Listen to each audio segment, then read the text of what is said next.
Alain Soral, bonjour. Merci de nous recevoir une fois de plus pour ce nouvel entretien mensuel que nous allons enregistrer ici dans ce nouveau local d'égalité et réconciliation.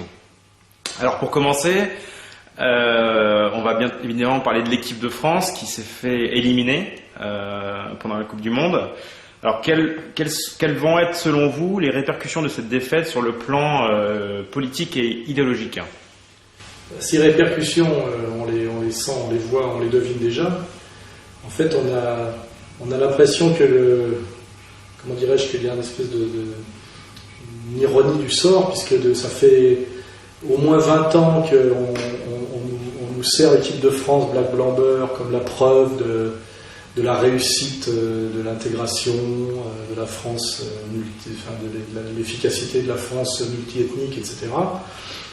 Et en dehors de ce débat de fond, cette équipe de France vient de s'acharner à démontrer le contraire. Donc évidemment c'est assez embêtant pour l'idéologie de gauche. Mais ceci dit, c'était prévisible, non pas pour des raisons ethniques, mais parce que toute la séquence Domenech, ça fait je sais pas quoi, 6 ans qu'il n'obtenait aucun résultat et qu'il était maintenu pour des raisons obscures, à mon avis qu'on va voir avec les lourdeurs fédérales et les connivences fédérales. Et là, on a comme souvent en France, on ne négocie pas, on laisse les choses aller aux extrêmes, et puis à un moment donné, tout pète. Et on est obligé de tout reprendre de zéro. C'est une vieille tradition française, on va dire. Et là, on a eu la totale, avec l'élimination précoce, une équipe qui joue très mal, l'histoire de la grève, enfin, c'est effectivement, et Finkielkraut, je crois, s'en est donné à cœur joie, évidemment, et ces jeunes mal élevés, sauvages, etc., qui ne respectent pas le drapeau, etc., parce que c'est vrai que Finkielkraut est un type qui mouille beaucoup le maillot pour le drapeau français, c'est bien connu, c'est sa culture. Mais en tout cas, ce qui est sûr, ce qui est sûr et ce qui est en même temps étrange, c'est que ces jeunes gens, finalement, qui sont le pur reflet du libéralisme mondialisé, c'est-à-dire qui jouent à l'étranger, pour des étrangers, qui sont des jeunes millionnaires, qui ont quitté l'école à 12 ans, qui incarnent en fait l'idéologie libérale dans toute sa splendeur et qui est antinationale par essence, on voudrait en faire d'eux, chaque fois que ça nous arrange, des étendards de la nation, des porte-parole du nationalisme, c'est non seulement qui vibrent pour la nation, mais en plus qu'ils expriment le nationalisme dans les meilleurs termes. Alors c'est des types incultes qui quand même s'expriment avec leurs pieds, c'est des footballeurs, ils sont issus de l'immigration, ils n'aiment pas la France, il n'y a pas vraiment de raison qu'ils l'aiment, de toute façon ils n'y vivent pas, ils n'y payent pas leurs impôts, etc. Donc à un moment donné, il y a un paradoxe total, qui est le mensonge du nationalisme en régime bourgeois, c'est qu'en fait tout le système libéral et le système gauchiste, d'ailleurs les deux marchent ensemble, sont antinationalistes, mondialistes, cosmopolites, internationalistes, et puis quand il y a une grande épreuve de sport, comme c'est rentable pour le marché, et que ça permet de faire de la démagogie, d'un seul coup tout le monde est patriote, y compris Besancenot, Cohn-Bendit, ils soutiennent tous l'équipe de France. D'un seul coup, c'est plus obscène le drapeau bleu-blanc-rouge. On ne voit pas très bien pourquoi. Finalement, le petit Evra, il se comporte exactement comme ils lui ont dit de faire, Besancenot. Finalement, Finkielkraut, il y a 20 ans, même s'il a changé depuis, Cohn-Bendit. Enfin, voilà, c'est le Evra qui est quand même vraiment une synthèse de tout ce qu'il y a de plus insupportable. C'est finalement le produit, c'est un produit made in France, intégral de l'idéologie. Comment dirais-je, de nos élites de ces 30 dernières années. Donc c'est étonnant qu'on s'en étonne. Et c'est vrai que quelque part ça correspond à la fiche que ER a créée, racaille d'en haut, racaille d'en bas, combat. On voit bien qu'entre Nicolas Anelka et Nicolas Sarkozy, quelque part, ça sera difficile pour Sarkozy de donner des leçons à Anelka, parce que lui aussi joue pour une équipe étrangère. Le cave-toi pauvre con vaut largement je t'encule, ou je sais pas quoi, fils de pute. Finalement, on a une équipe de France qui ressemble à la France, qui ressemble à ses élites, qui ressemble à son gouvernement. Et effectivement, il y a une métaphore intéressante, c'est que là, il y a eu une catastrophe, et que c'est presque un avant-coureur de la catastrophe qui attend la France, non pas l'équipe de France de football, mais l'équipe France dans son ensemble. Et effectivement, il y a des enseignements à tirer sur les problèmes effectivement de tension ethnique, les problèmes de surinvestissement de la jeunesse, le problème de l'argent, le problème de l'immigration, le problème de la mondialisation, du mondialisme, le problème du métissage, enfin tous l'échec complet de cette équipe de foot sur le plan sportif, mais aussi sur le plan de la fraternité, sur le plan du spectacle, etc., cette équipe fait éclater toutes les questions qu'elle avait finalement pour mission depuis 25 ans de cacher, et que Zidane avait permis de cacher depuis les années 90. Donc voilà, c'est un beau symbole. Mais ce qui est agaçant, c'est que ceux aujourd'hui qui crient au loup ou qui s'énervent sont les moins légitimes. C'est ça qui est toujours agaçant. C'est très agaçant de voir Finkielkraut et même Zemmour rebondir là-dessus, parce que encore Zemmour, il joue le patriote maintenant, mais Finkielkraut, je vois pas en quoi il a des leçons à donner au manque de patriotisme des jeunes footballeurs issus de la banlieue, quoi. Donc ce qui est agaçant, c'est la catastrophe, et en plus ceux qui essaient d'en tirer parti, qui sont pas très légitimes, et puis finalement, dernier instant, Domenech s'en tire assez bien. Et puis qu'il est rentré, on ne lui demande aucun compte, il va partir avec le pognon, on demande aux footballeurs de rembourser, on ne demande pas à Domenech de rembourser, on ne demande pas à Roselyne Bachot de rembourser pour les vaccins H1N1. Finalement, il y a que ces pauvres petits mecs de banlieue qui sont effectivement des cons, et en plus maintenant des cons et des mauvais joueurs, on va dire, dans tous les sens du terme. Finalement, c'est eux qui vont s'en prendre plein la gueule, alors que finalement, ils sont pas une cause, ils sont une conséquence, quoi. Mais est-ce que vous pensez que cette défaite va nuire à l'image de la population immigrée, puisque par exemple, on parlait de Bachelot tout à l'heure, elle a crié au racisme quand Finkielkraut s'est exprimé, mais à l'Assemblée 2 jours après, elle a traité l'équipe de France de petits voyous.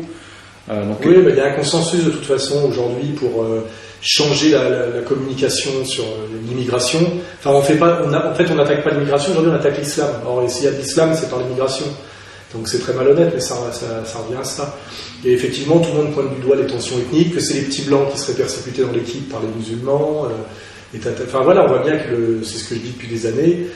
Les gens qui protégeaient ces gens-là ont décidé aujourd'hui de retourner leurs alliances. Et effectivement, immédiatement, quand ces gens haut placés ont décidé de retourner leurs alliances, tout se met à bouger très vite. Quand c'est le Français de souche qui décide quelque chose, il ne se passe jamais rien. Mais quand effectivement des gens puissants ont décidé de retourner leurs alliances, ça bouge très vite, on a des lois qui sortent, la communication médiatique change, etc. Et malheureusement, l'équipe de foot, d'une certaine manière, leur donne raison. C'est ça qui est un peu tragique et ironique. C'est que c'est facile pour Finkielkraut là, de dérouler sur l'équipe de France, quoi. C'est facile pour lui. C'est embêtant, mais c'est comme ça. Et puis bien sûr, on a la réponse immédiate, c'est Laurent Blanc. On revoit déjà des blancs dans l'équipe. Commencé par l'entraîneur. En ce moment même, des forces armées font route vers l'Iran. Fidel Castro parle d'un début de 3e guerre mondiale. Quelle est votre analyse sur ce fait? Ce qui est intéressant, c'est que Castro, qui est quand même un vieux renard de la politique et qui a quand même une longue habitude des rapports nord-sud et de ce que c'est que d'être frontalement, d'être face à l'impérialisme américain, soit il est complètement gâteux et il dit n'importe quoi, soit il connaît bien le sujet et il faut s'inquiéter de ce qu'il dit, puisque là il a dit nous sommes à deux doigts de la 3e guerre mondiale, quoi. Et c'est vrai que d'amener des bateaux comme ça, il y a toujours un côté coup de bluff, mais la tension américano-sioniste face à l'Iran monte, et ça moi j'en ai déjà parlé, on en a parlé entre nous sur le forum. Ceux qui ont la clé de tout ça, c'est les Russes. Moi je ne pense pas que les Américains puissent se permettre d'attaquer l'Iran si les Russes ne sont pas d'accord. Donc ce qui est intéressant, c'est de voir que la position russe en ce moment sur l'Iran bouge un peu, enfin en tout cas officiellement. Ils soutiennent moins inconditionnellement l'Iran qu'ils le faisaient avant. Il y a des problèmes sur les livraisons d'armes. Et ce que j'ai peur, moi, mais c'est une intuition, c'est que peut-être il y a un consensus à un moment donné, non pas contre l'Iran, mais contre le régime d'Ahmadinejad, et que peut-être que l'extrémisme dans l'engagement antisioniste d'Ahmadinejad va peut-être finir par lui coûter cher, parce que historiquement, tous les chefs d'État qui ont porté le drapeau de l'antisionisme radical ont toujours mal fini, quoi, voilà, y compris dans leur propre pays, d'une certaine façon.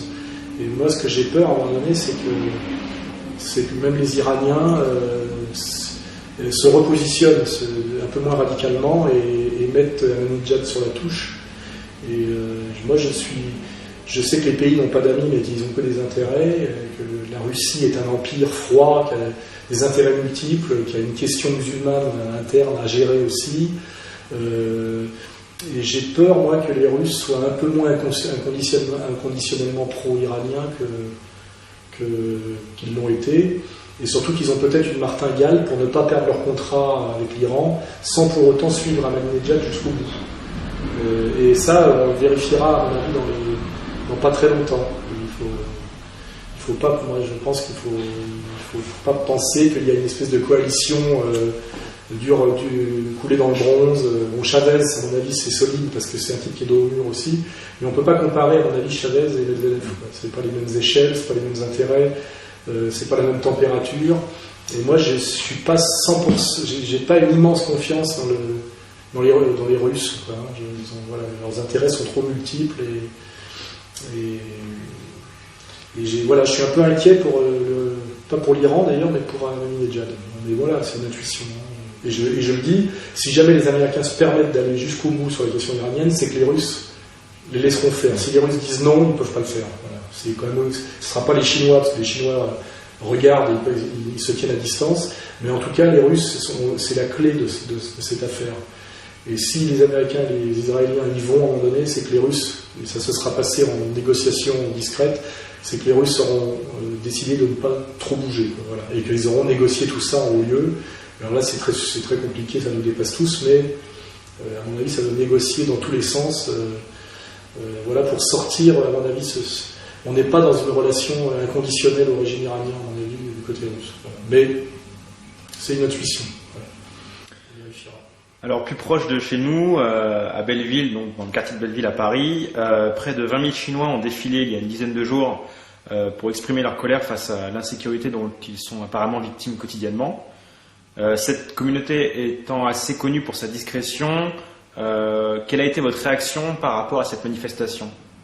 Là encore, c'est comme l'équipe de foot qui serait un peu l'échec de la France multiethnique et multiculturelle. Là, à Belleville, c'est pareil, puisqu'on a un quartier, Belleville, où il y a des Juifs, des Chinois, des Arabes et des Noirs. Il y a de tout. Hein, c'est sur 3 départements, sur 3 arrondissements, je crois.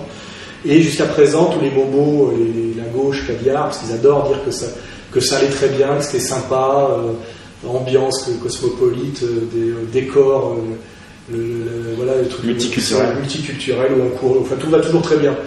Visiblement, ça va pas si bien que ça, parce qu'on découvre que les Chinois, subissent beaucoup de délinquance, et que pour la première fois, ils ont décidé de s'énerver. Et les Chinois, c'est vraiment une communauté. C'est pas une communauté de domination comme ceux dont on n'a pas le droit de parler, mais c'est une communauté, on va dire, de séparation. Ils pratiquent un communautarisme de séparation, c'est-à-dire qu'ils n'exigent pas d'avoir des speakerines à la télévision, ils n'exigent pas d'avoir des quotas de comédiens eurasiens, même s'ils sont français, mais ils veulent pas qu'on les emmerde. Et ils sont discrets, mais ils sont très organisés, très efficaces, et ils ont une forme de violence très civilisée, mais comme la violence civilisée est la plus efficace, comme chacun sait. Et donc, ils déclarent aujourd'hui solennellement qu'ils en ont marre des agressions. Alors évidemment, ce qui est marrant, c'est que les médias en ont très peu parlé. Ça gêne les médias que les Chinois se mettent aussi à se plaindre de la délinquance. Et deuxièmement, on ne dit jamais qu'il y a de délinquance. C'est pas la délinquance française. Hein. Apparemment, c'est la police qui couvrirait l'origine des délinquants. Enfin, on sait très bien qu'est-ce que c'est que la délinquance de Belleville. Bien sûr. C'est pas les Juifs qui agressent les Chinois, ça on doit l'admettre, et c'est pas non plus les Gaulois. Hein. Donc la délinquance, c'est toujours la même.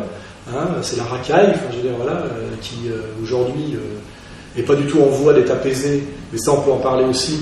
On voit dans les banlieues, etc., que ces jeunes qui ont eu une longue période de délinquance juvénile passent il y a une minorité, mais c'est suffisant pour que ce soit gravissime, qui passe au grand banditisme surarmé. On voit que ça commence, il y a des bandes surarmées, voilà, ils sont passés il y a le saut qualitatif vers le grand banditisme qui se passe partout, et pas seulement en banlieue parisienne, mais dans toutes les banlieues des grandes villes de France, ça vient, c'est-à-dire que les gangs saignants maintenant qui tirent à la Kalachnikov, même sur les forces de police, c'est quand même des gangs, aujourd'hui, qui sont issus de l'immigration maghrébine et africaine, voilà, donc la situation s'aggrave encore. Les Chinois se mettent dans le jeu, ont envoyé un message fort à la police française, genre vous ne nous protégez pas de la racaille, on va s'en occuper nous-mêmes. Et là, ça veut dire que ça peut devenir saignant, parce que les Chinois, c'est du discret, mais c'est de l'efficace. Et donc, effectivement, l'équipe de foot, les Chinois, le mensonge de la France multiethnique et multiculturelle, qui a toujours été un mensonge, évidemment, c'est en train de péter dans tous les sens. Et en plus, il y a beaucoup de gens qui ont envie que ça pète. Hein, la communauté Finkielkraut a envie que ça pète, ce qui est très important. Et aussi, en face, certains exemple les musulmans ont aussi envie de s'organiser, de se prendre aussi un peu en charge eux-mêmes. On en a marre aussi qu'on leur explique ce que c'est l'islam de France.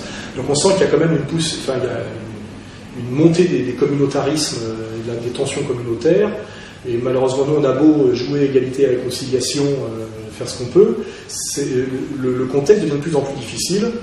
Équipe de France de football, Belleville, tension internationale avec l'Iran, c'est-à-dire pays chiites, musulmans, agressé par une coalition de vétérotestamentaires, c'est-à-dire judéo-protestantes.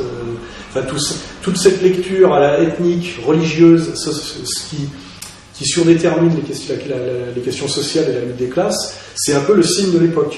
C'est que la question sociale, finalement, se trouve masquée par la question ethnico-raciale. Je pense que ça a été voulu par les élites patronales en France, mais qu'aujourd'hui, effectivement, ça pète parce que c'est réel. Parce qu'en fait, les rivalités ethniques ont été mises en avant pour cacher les disparités sociales, mais aujourd'hui, il y a réellement ces deux facteurs qui s'additionnent et qui sont réels.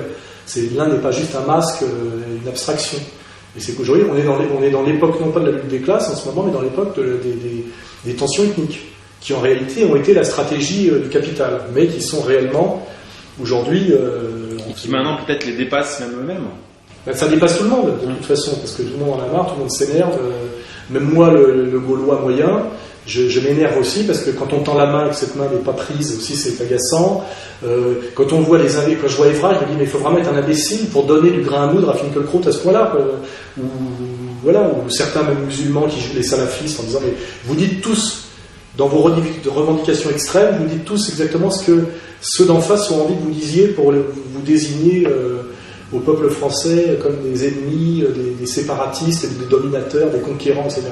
Et nous, on fait un gros effort pour dire que majoritairement ce n'est pas ça, et vous ne nous aidez pas. Et aujourd'hui, c'est vrai que quand on joue l'apaisement, la solidarité de classe, et non pas l'assimilation, qui est un truc qui ne marche plus, mais une lecture sociale, une lecture économique, et éviter de tomber dans le piège du conflit de civilisation, etc., ça devient de plus en plus difficile, parce qu'on est face à une réalité qui est comme ça, on ne peut pas la nier.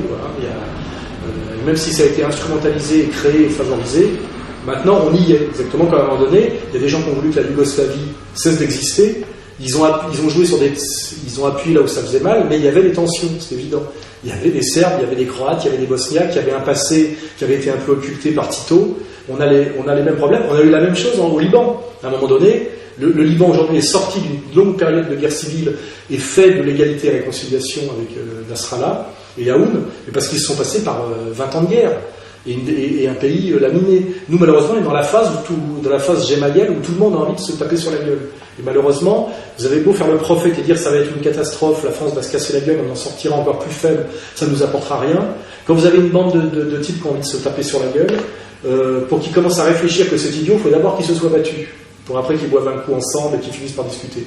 Et malheureusement, là, il y a des espèces de faits de constantes anthropologiques, c'est que malheureusement, je vois pas comment on va faire l'économie de ces éclatements ethniques, parce que tout le monde le veut, c'est ça qui est tragique. Il y a très peu de gens qui ne le veulent pas, et malheureusement, pour que les gens commencent à réfléchir, il faut qu'il y ait eu contact. J'ai vu qu'il y a eu un peu baston. Ce qu'il faudrait, c'est qu'il y ait le moins de baston possible et le plus de réflexion après, mais de dire non, c'est pas grave, ça n'aura pas lieu, c'est faux, ou c'est provoqué, c'est instrumentalisé, tout ça est vrai, c'est instrumentalisé, mais ça ne suffit pas à éliminer le problème. Il y a des politiciens gauchistes comme Mélenchon qui nient totalement la montée des tensions. Ouais, il le nie en disant la religion n'a rien à voir avec l'espace public, c'est-à-dire que lui c'est un laïcard, il n'a pas compris qu'il était religieux lui-même, et c'est pas parce qu'il nie il fait comme si de tout temps la religion a été séparée du politique. Nous, ça fait depuis 1905 qu'on a séparé le catholicisme de la République française. Mais de tout temps, les religions sont politiques. De tout temps, les religions sont le politique même. C'est-à-dire que voilà. Donc Mélenchon se ment à lui-même. C'est-à-dire qu'il dit selon mes critères de jugement, le problème n'existe pas. Comme le problème existe, c'est ces critères de jugement qu'il faut qu'il revoie. C'est-à-dire qu'il faut qu'il arrête avec son dogme franc-maçon, disant il n'y a pas de problème, il n'y a pas de religion. Si, il y a sa religion à lui, qui prétend s'imposer à toutes les autres, qui s'appelle la franc-maçonnerie, et qui nie effectivement que les autres religions demandent la même chose que lui, c'est-à-dire le pouvoir politique, et notamment l'islam, qui n'est pas passé par 1905 ni par Vatican II. Et ça, c'est pareil. Ça n'aboutira. Les colères de Mélenchon n'aboutiront à rien. Voilà, c'est tout. Donc, tout ça est devant nous. C'est des défis terribles, avec situations de guerre internationale qui sont aussi des guerres sociales, des guerres économiques et des guerres religieuses additionnées. Situations de tension sociale, de crise sociale et économique très grave en France, plus tension ethnique. Donc, on a un contexte international et interne qui est strictement l'addition une grave crise économique et d'une grave crise ethnique additionnée. Donc je ne vois pas très bien comment on va échapper à la catastrophe. Et donc Fidel Castro, à mon avis, n'est pas si gâteux que ça quand il dit que ça va bientôt péter.